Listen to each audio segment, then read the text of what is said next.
మంది దానికి నేను ఇంత కొంచెం మాట్లాడుతున్నాను.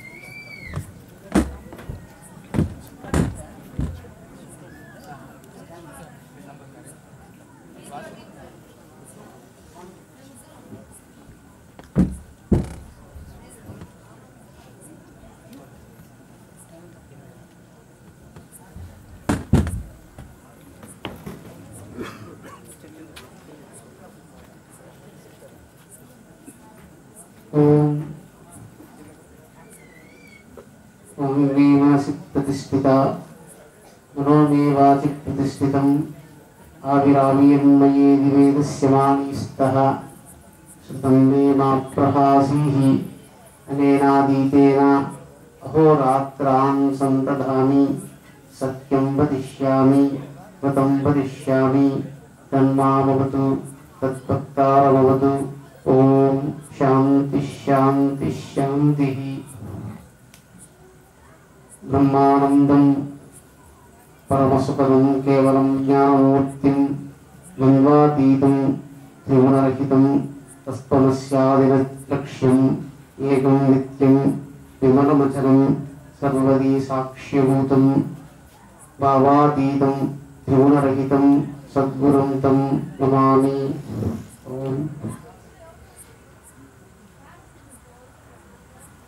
ముందనామ సంవత్సరం ఆషాఢ మాసం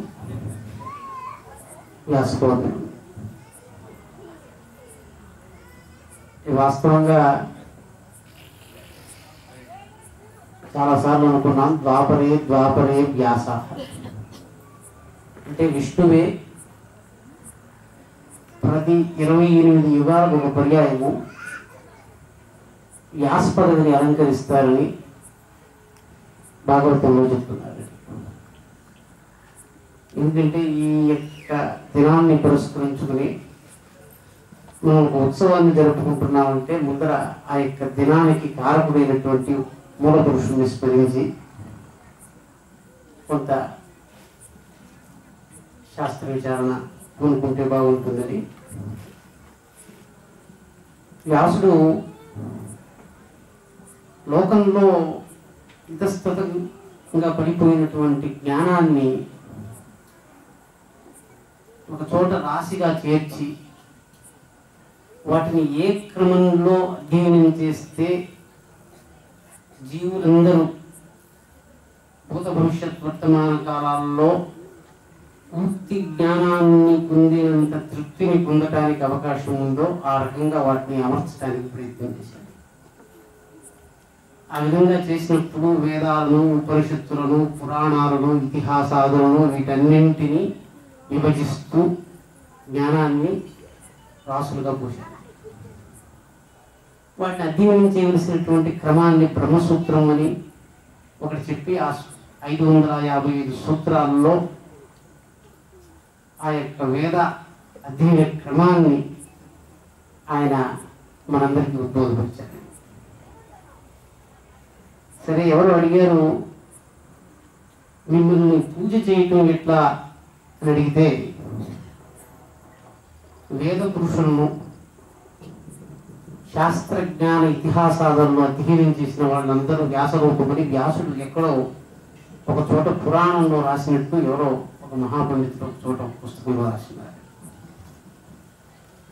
అందువల్ల మనందరం వ్యాసుడిని ఇది పూజిస్తున్నామో లేదో కానీ వ్యాసుడి పేరు మీద ఆయన యొక్క తత్వాన్ని ఎవరు అలవర్చుకుంటున్నారో వాళ్ళందరినీ వెతికి వ్యాసుని పూజ చేసినట్టుగా భావిస్తున్నారు.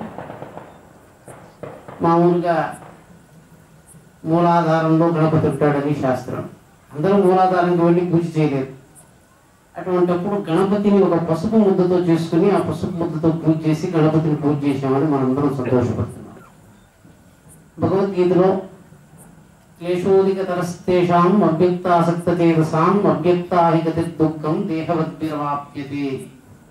వ్యాసుని పూజ చేయాలనుకుంటే వాస్తవంగా వ్యాసుడు లేకుండా మనం పూజ చేయలేం కాబట్టి ఏదో ఒక విగ్రహం కావాలి కాబట్టి ఆ విగ్రహానికి మనం ఎవరో ఒక శాస్త్రవేత్తను జ్ఞానము బ్రహ్మవేత్తను భావించి అటువంటి ఒక విగ్రహాన్ని తెచ్చి ఆ విగ్రహం మీద వ్యాస భావనను ఆవాహన చేసి ఆయన పూజిస్తున్నాం.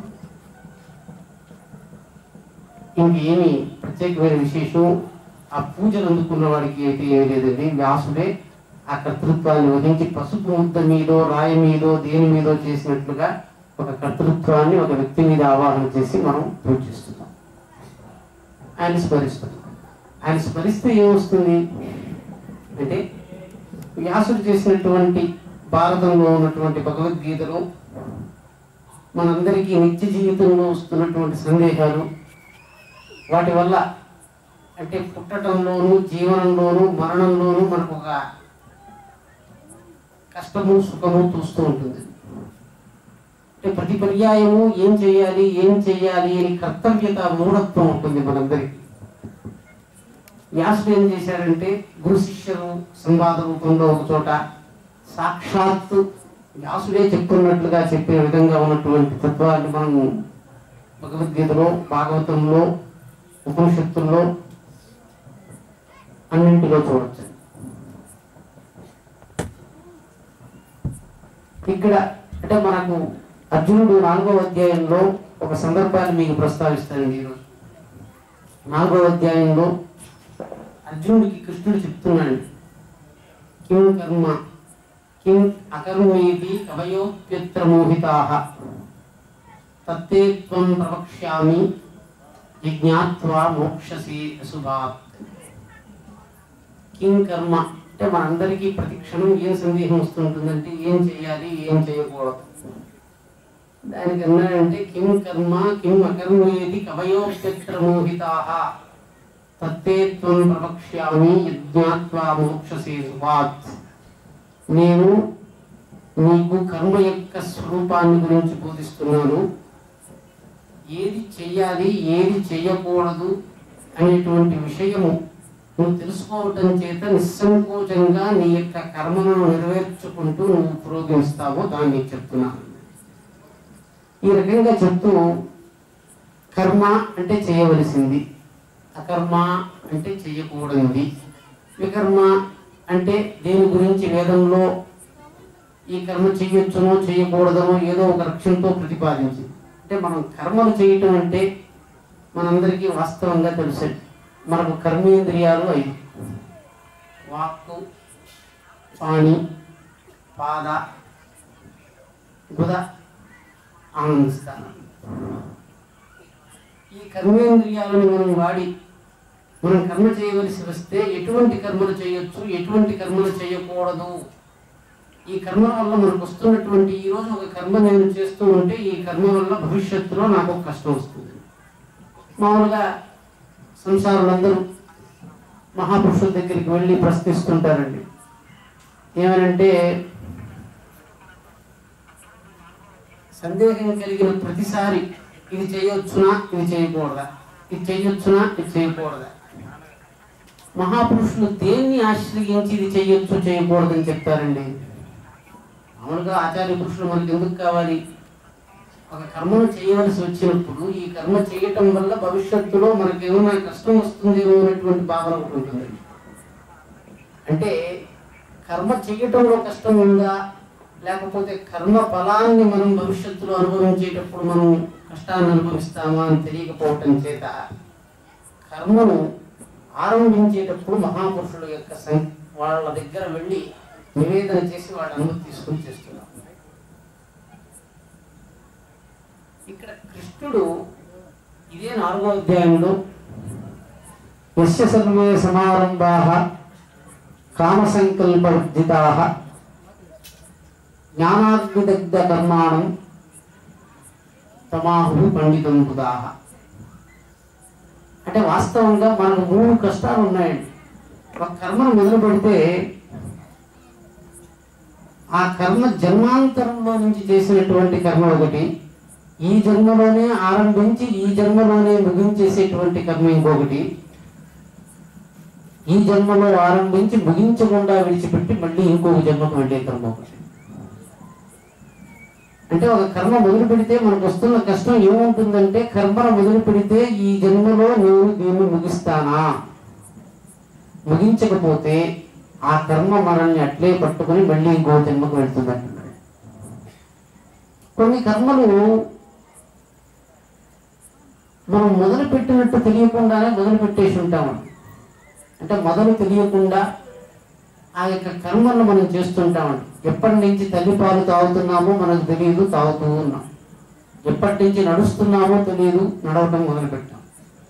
అంటే మనం కర్మలు చేస్తున్నాము అంటే కాళ్ళతో నడవటము, చేతులతో అట్లా ఇట్లా ఆడించటము, మాట్లాడటము, ఇవే కర్మలైతే ఈ కర్మల్ని మనం ఎప్పుడు మొదలు పెట్టాము, ఎప్పుడు ముగిస్తాము?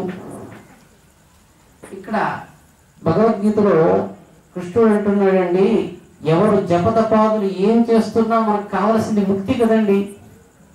ముక్తి కావాలంటే ముక్తి విషయంగా ప్రస్తావన చేస్తున్నప్పుడు ఇక్కడ చూడండి, యస్య సర్వే సమారంభాః కామ సంకల్పవర్జితాః జ్ఞానాగ్నిదగ్ధ కర్మాణం తమాహు పండితం పుదా. అంటే ఒక కర్మను మొదలు పెట్టినప్పుడు కర్మ ఎప్పుడు మొదలు పెడుతున్నాము చూడండి. కర్మ యొక్క మొదలండి ఒకటి. ఈ మొదలు పెడుతున్నప్పుడు కర్మ యొక్క మొదలుకున్నటువంటి హేతు ఏమిటండి? కర్మ అని చెప్పామండి. ఏమిటండి కర్మ? చూడటము, వినటము, నడవటము, తినటము, మాట్లాడటము, ఇవన్నీ కర్మలు కదా.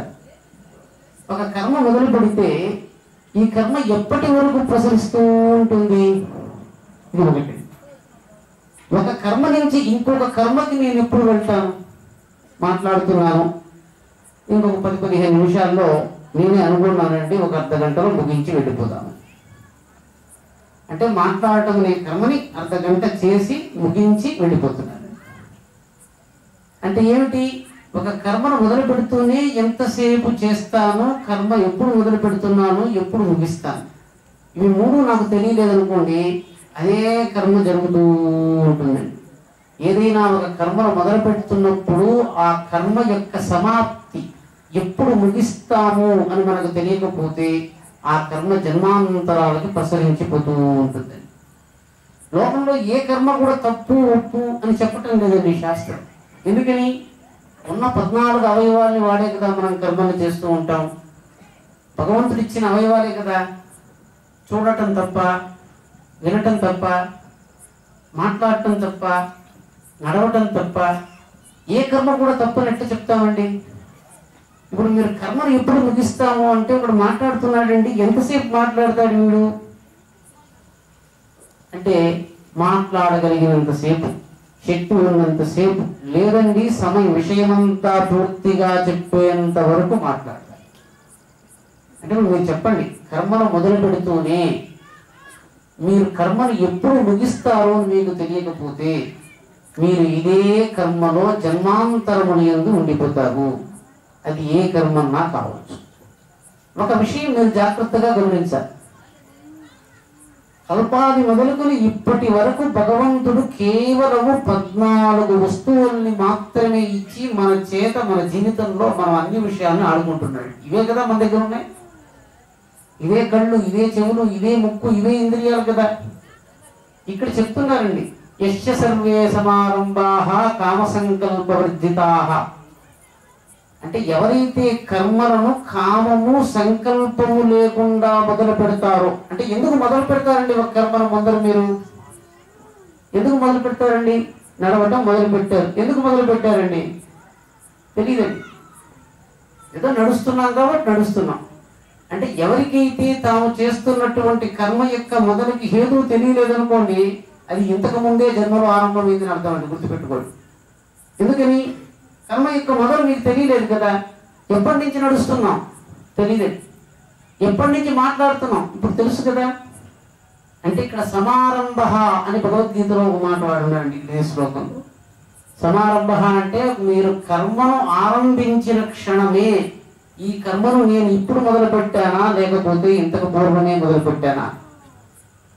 ఈ కర్మ ప్రతిసారి పునరావృతం అవుతూ ఉంది. అట్లయితే జన్మాంతరములకు వెళ్ళేటువంటి కర్మలు ఈ కాళ్ళు చేతులతో ఎట్లా వెళుతున్నాయండి?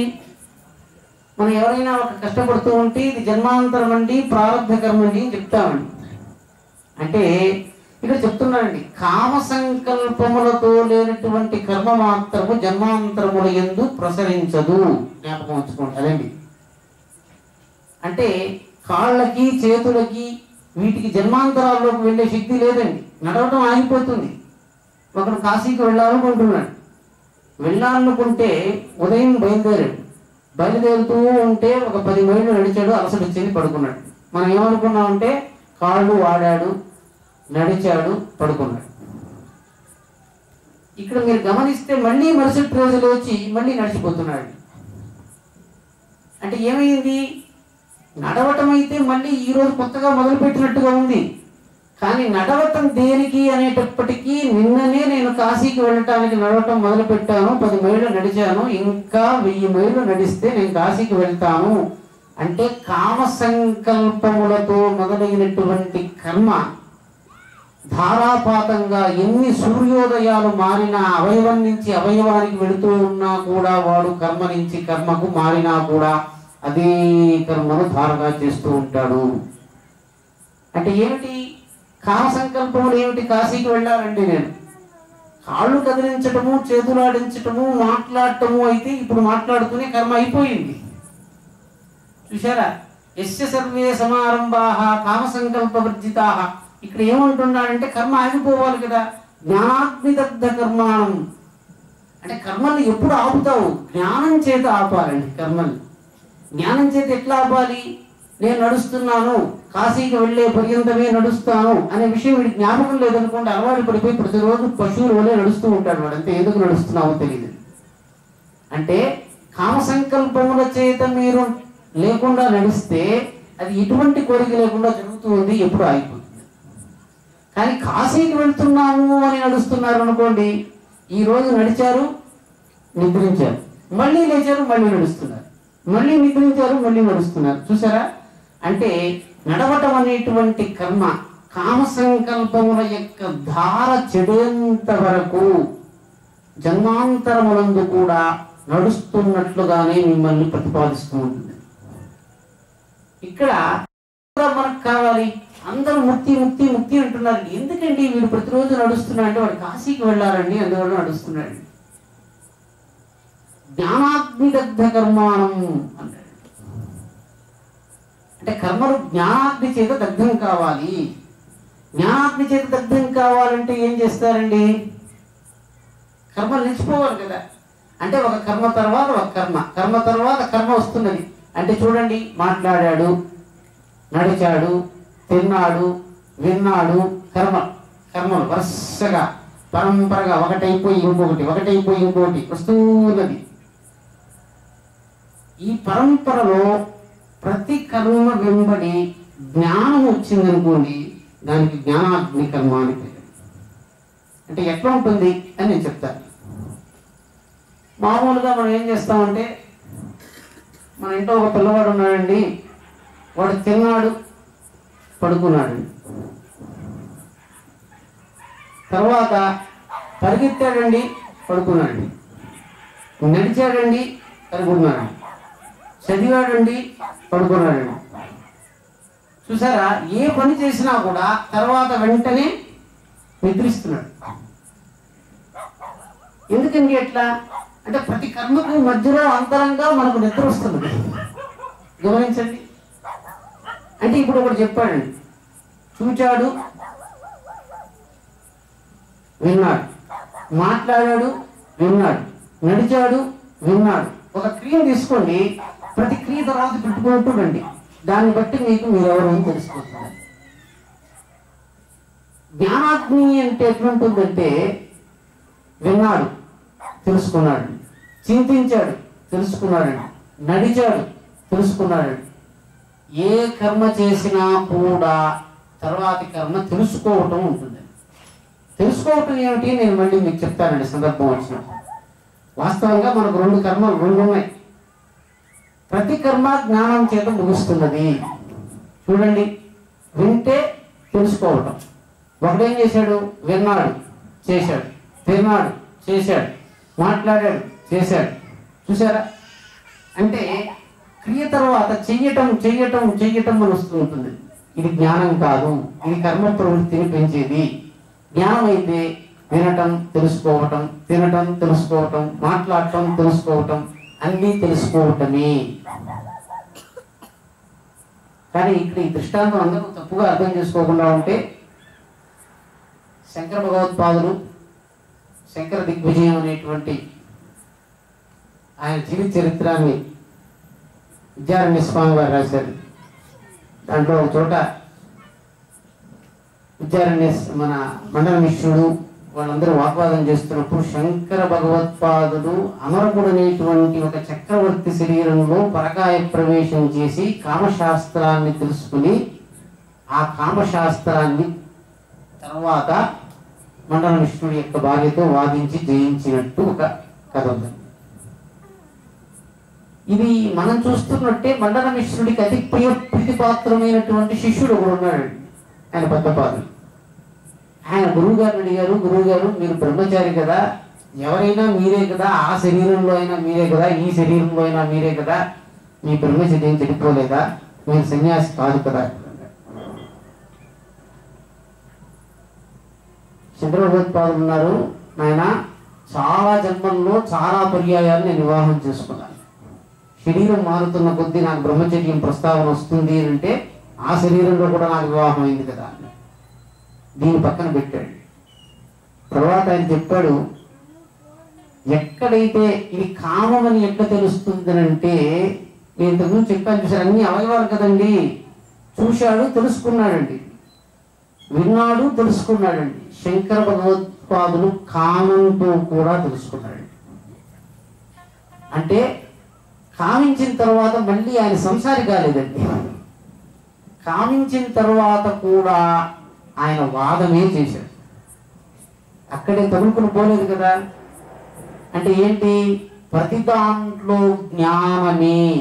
జ్ఞానాగ్ని దగ్ధం అంటే కామం తర్వాత కూడా శంకర భగవత్పాదులకి జ్ఞానమే, తెలుసుకోవటమే. అంటే ఏమైంది? ప్రతి విషయంలో కామం ఎందుకు తప్పండి? చూడటం, అందుకే ఇంతకు చెప్పాను కదా, చూడటం తప్ప కాదండి. చూస్తున్న విషయంలో దాన్ని బట్టి సంసారం తప్పు ఒప్పు చెప్తుందండి. అంతే కదా. చూడటంలో తప్పు లేదు, వినటంలో తప్పు లేదు, ఏ కర్మ చేయటంలోనూ తప్పు లేదు. సంసార దృష్ట్యా నియమం, ఆ నియమాన్ని బట్టి తప్పు ఒప్పునండి.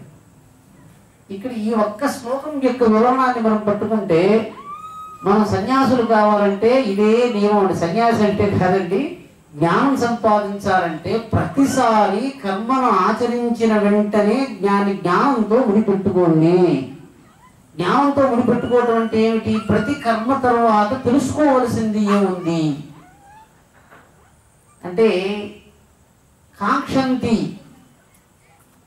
కర్మజ సిద్ధి అంటే మనస్సు ఏం చేస్తుందంటే, కర్మ చేసి కర్మ సిద్ధి వల్ల సుఖాన్ని కోరుతూ ఉంటుందండి మనస్సు.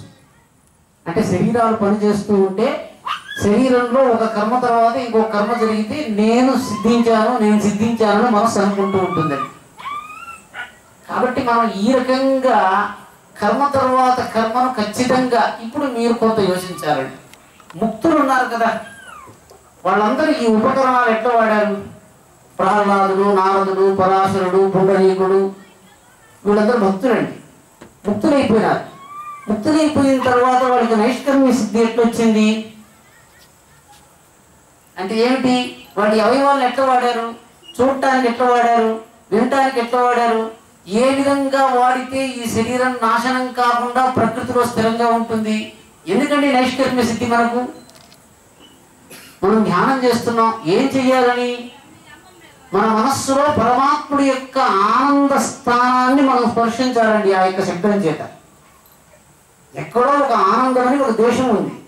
మనందరము కేవలము దుఃఖాన్ని నివారించి ఆనంద సిద్ధిని పొందటానికి మించి ఈ యొక్క ఉపాసనలో కానీ ధ్యానంలో కానీ ఎటువంటి విధానంలో కూడా కేవలం ఆనందానుభవాన్ని పొందటానికి మించి ఇంకేమన్నా కార్యం ఉందా అండి? లేదు. కాబట్టి జాగ్రత్తగా మనం గమనిస్తే ప్రతి కర్మ యొక్క మొదలు, ఇప్పుడు మీకు చెప్తున్నానండి, కర్మను మొదలు పెడుతూనే ఈ కర్మను ఇంతకు పూర్వం నేను చేస్తున్నానా అని చూడండి. లేదు ఇప్పుడే చేస్తున్నానంటే ఎందుకు చేస్తున్నాను? కర్మ అండి. అంటే కాళ్ళు చేతులు కదిలిస్తున్నారు. ఈ కదిలిస్తున్న కాళ్ళు చేతులు నేను రేపు కాశీకి వెళ్ళటంలో భాగమా, లేకపోతే ఇక్కడే ఉండి కాళ్ళు కదిలించడం కోసం కదిలిస్తున్నానా? చూడండి, కాళ్ళు చేతులు కదిలిస్తున్నాడండి. ఎట్లా? కాశీ వైపు నడుస్తూ వెళుతున్నాడు. నడుస్తూ వెళుతున్నప్పుడు ఒక చోట మజిలీ వచ్చింది. మజిలీలో నిలబడ్డాడు. అక్కడ బండి వస్తున్నాడు. శౌచాలయానికి, వంటింటికి, గదికి నడుస్తున్నాడు. అవి కాశీకి తీసుకెళ్తాయండి? అతన్ని తీసుకెళ్ళండి. అంటే కాశీకి వెళ్ళటానికి నడవటం మొదలు పెట్టినటువంటి ఒకడు మధ్యలో కాశీ కోసరం కాకుండా ఎందుకో కేవలం ఒక చోటే స్థిరంగా ఉండటానికి నడుస్తున్నాడు. ఇది జాగ్రత్తగా గమనించండి. నడవటమే ఈ ఒక్క దృష్టాంతంతో మీకు జ్ఞానం తెలిసిపోతుందండి. కేవలం నేను నడుస్తున్నాను, నడవటం కాశీకి వెళ్ళటం కోసం నడుస్తున్నాను, కానీ మధ్యలో మజిలీల్లో నడవటం మాత్రం కాశీకి వెళ్ళటం కోసం కాదు.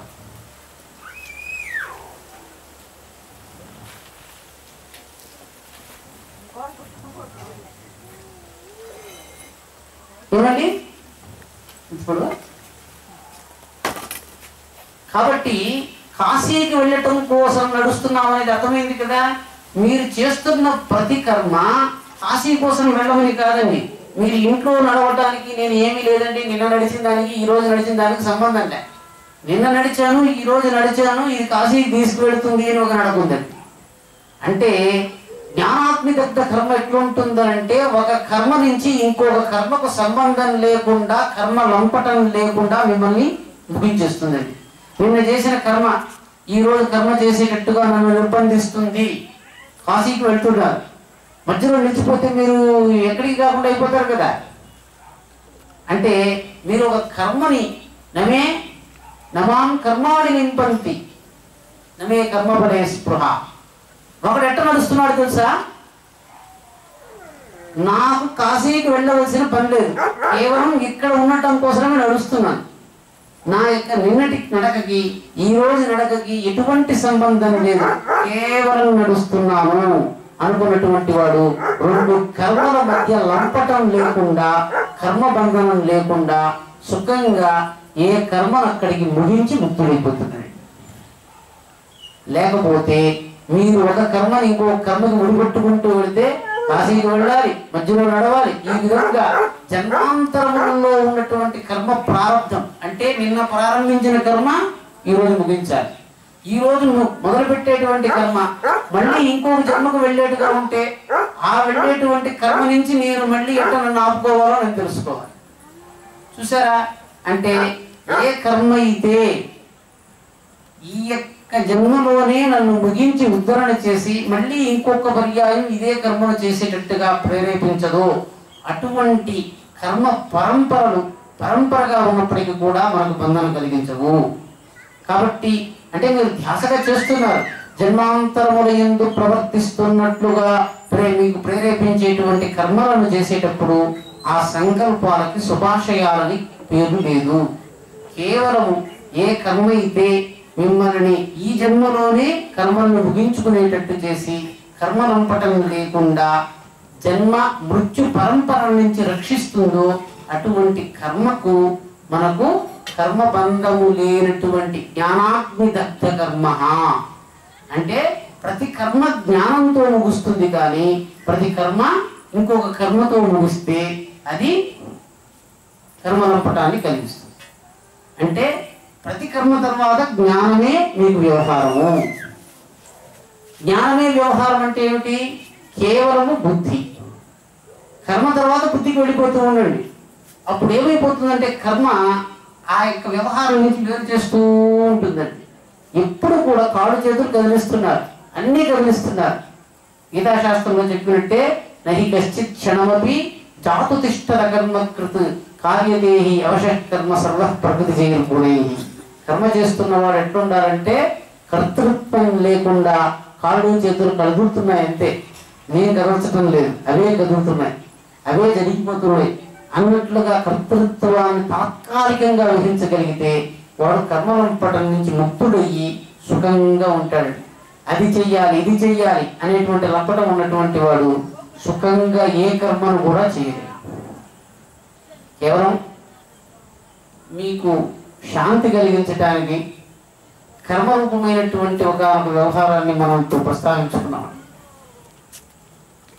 గీతాశాస్త్రంలో 4వ అధ్యాయంలో కిం కర్మ కిం అకర్మేతి కవయోప్యత్ర మోహితాః అన్న మాట నుంచి ఒక 10 శ్లోకాలు కర్మస్వరూపాన్ని ప్రస్తావిస్తాయి. జాగ్రత్తగా ఆ శ్లోకాన్ని మనం విచారిస్తూ వస్తే ఆ శ్లోకాలు మనకి ఇంకెవ్వరు అంటే గురువు అంటే ఎవరండి?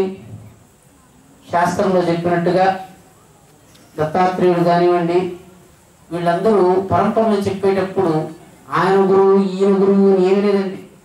ఎక్కడ శాస్త్రం, ఎక్కడ జ్ఞానం, ఎక్కడ ఆనందం, ఎక్కడ సుఖం దొరికితే వాళ్ళందరూ మీకు గురుస్వరూపులు. కిం గంగాంబుది బింబితేంబరమణో చండాల వీదీపయ పూరే వాంతరమస్తి కాంచనగటి మృత్కుంభయోర్వాంబరే చండాలోస్తు సదుద్విజోస్తు గురురిత్యేష అవనీషామమా. ఇద్దరున్నారండి. ఒక మట్టి కుండలో నీళ్లు తెస్తున్నాడు, ఒక బంగారు కుండలో ఇంకేదో ద్రవ్యాన్ని తెస్తున్నాడు. దాహం కొన్నవాడికి బంగారం కొండ వద్దండి, మట్టి కుండే కావాలి, మట్టి కుండలో ఉన్న నీళ్లు కావాలి. ఇది మట్టి కుండ లేకపోతే బంగారు కుండ విచారించకుండా నీళ్లను కోసం చూసేటువంటి వాడు లోకంలో అన్ని చోట్ల గురువులను చూస్తుంటారు. ఇది బంగారు కుండ అయితేనే నా గురువు అని అనుకున్నటువంటి వాడు కుండల్ని మాత్రమే చూస్తుంటాడు, కానీ కుండల్లో ఉన్న ద్రవ్యాన్ని చూస్తూ ఉంటాడు. ఆనందం దొరుకుతున్నంత వరకు ఇంకొక తల్లిని, ఇంకొక గురువుని, ఇంకొక బావిని, ఇంకొక కుండని మీరు వెతకాల్సిన పని లేదు. అంటే ఏమిటి? కేవలం నీళ్లు దాహం తీరుస్తుంది కానీ కుండ మాత్రం కాదు. కాబట్టి జలాన్ని అన్వేషించండి, పాత్ర మీద సంసారిక ప్రీతని. ఇక్కడ కూర్చున్నటువంటి ఒక శరీర పిండం కూడా ఒక సంసార వ్యవహారం. కానీ ఈ సంసార వ్యవహారం వల్ల ఇంద్రియములతో సంబంధం లేకుండా మీకు ఆనందం కలిగితే అది గురువు ఇస్తున్నటువంటి ఆనందం అండి. మామూలుగా ఆనందం ఎట్లుంటుందంటే శ్రవణం వల్ల, దర్శనం వల్ల, పఠనం వల్ల, భోజనం వల్ల, చింతనం వల్ల ఆనందం వస్తూ ఉంటుందండి. ఒక్కొక్క ఆనందాన్ని ఒక్కొక్కరు ఇస్తారండి. ఇంద్రియాలతో నిమిత్తం అంటే జననేంద్రియం వల్ల కళత్రము, భోజనం వల్ల వంటవాడు, అదే రకంగా దృశ్యం వల్ల కళాకారుడు, ఒక్కొక్కరు మనల్ని తృప్తిపరుస్తూ ఉంటాడు. సామాన్యంగా ఆచార్య పురుషుడి యొక్క సన్నిధి కేవలం సత్తా మాత్రం చేత మనకు సుఖం ఇచ్చేస్తుంది. అంటే ఏమిటి? కేవలం ఇంద్రియాలతో నిమిత్తం లేకుండా అంతఃకరణం సత్తా ఆయన పక్కన కూర్చుంటే చాలా అన్నటువంటి ఆనందం దొరికిపోతే మీరు గురుస్థానంలో ఉన్నట్టండి. అక్కడ ఉంటూ ఉండండి, అది విషయంతో సంబంధించింది కాదు, వెతకాల్సిన పని లేదు. ఎక్కడికి వెళ్ళినా ఇదే ఆనందం దొరుకుతుందండి. ఎక్కడ ఉంటే అక్కడ ఉందండి. ఇప్పుడు మనం ఇక్కడ కలుసుకోవటంలో మాత్రం కేవలం ప్రాపంచిక వ్యవహారమే ఉంది, కానీ గురు వ్యవహారం లేదు. ప్రాపంచిక వ్యవహారం అంటే మానసికంగా మన ఇంద్రియాలు పరిగెత్తకుండా అక్కడికి ఇక్కడికి పరిగెత్తకుండా ఒక స్థిరపరచాలి. స్థిరపరిచేటప్పుడు లోకంలో తిరుగుతున్న వాళ్ళని అంతఃకరణంలో స్థిరపరచడం కోసము ఆచార్య పురుషుడు అంతఃకరణం నుంచి లోకంలోకి వస్తారు. కారణమేమి? ఆనందం అంతఃకరణంలో ఉందండి అందరికీ. అంతఃకరణంలో ఉన్న ఆనందాన్ని దర్శనం చేయటం కోసము లోకంలో తిరిగితే మీకు దొరకదు కదా. కాబట్టి ఆచార్య పురుషులు కూడా లోక వ్యవహారాశ్రితుల ఈ ఆనందాన్ని సంపాదిస్తున్నారు. అంటే చూడటం వల్ల మీకు ఆనందం దొరికిందంటే ఎక్కడ దొరుకుతుందండి? ఒకటి లోకంలో, ఇంకొకటి ఇహ పరలోకంలో. లోకంలో దొరికే ఆనందం ఏమిటి? చూడటం వల్ల, వినటం వల్ల, తినటం వల్ల, మాట్లాడటం వల్ల, నడవటం వల్ల. ఇవి కర్మలండి. ఈ ఆనందం ఎంతవరకు వస్తుందండి? చూడగలిగినంతసేపు చూసే ఆనందం, వినగలిగినంతసేపు వినే ఆనందం, మాట్లాడగలిగినంతసేపు ఆనందం. ఒకరోజు మాట్లాడలేరు, వినలేరు, తినలేరు, ఏమీ చేయలేరు, అప్పుడు మీకు ఆనందం దొరకకుండా పోతుంది. కాబట్టి ప్రతిరోజు ఆనందాన్ని ఇంద్రియాలతో సంపాదిస్తున్నట్లుగానే ఇంద్రియాలు లేకుండా కూడా ఏకాంతంగా సంపాదించడానికి మీరు అలవర్చుకోకపోతే వృద్ధాప్యం వచ్చినప్పుడు మీకు ఏకాంతంలో దొరికే ఆనందం దొరకకుండా మరణాసన్న సమయం కనపడటం లేదనో, చెవులు వినపడటం లేదనో, నోరు చేదుగా ఉందనో, కాళ్ళు నొప్పిగా ఉందనో నిరంతరం కష్టపడటమే ఉంటుంది. కానీ మరణాసన్న సమయంలో మనకు సుఖం దొరకదు. ఏకాంతే సుఖమాస్యతాం పరతరే చేతస్సమాదీయతాం పూర్ణాత్మాను సమీక్ష్యతాం జగదిదం తద్బాధితం దృశ్యతాం ప్రాక్కర్మః ప్రవిరాప్యతాం చిదుబలాన్నాప్రిత్తరే శ్లిష్యతాం ప్రారబ్ధం విహబుజ్యతాం మద బ్రహ్మాత్మనాస్తీయతాం. అంటే గురువు గారిని మనల్ని కష్టం నుంచి ఉద్ధరించేవాడుగా చూడటం కన్నా కూడా లోకం నుంచి లోపలికి తీసుకుని వెళ్ళేవాడుగా చూడండి. మరణం నుంచి ఉద్ధరించకపోవచ్చు కానీ మరణ భయం నుంచి గురువు ఉద్ధరిస్తాడండి ఖచ్చితంగా. మరణాసన్న సమయంలో మీకు దుఃఖం రాకుండా రావలసిన విద్యను ఇంద్రియాలు సక్రమంగా ఉన్నప్పుడు నేర్చుకుని లోపలికి వెళ్ళటం నేర్చుకోండి.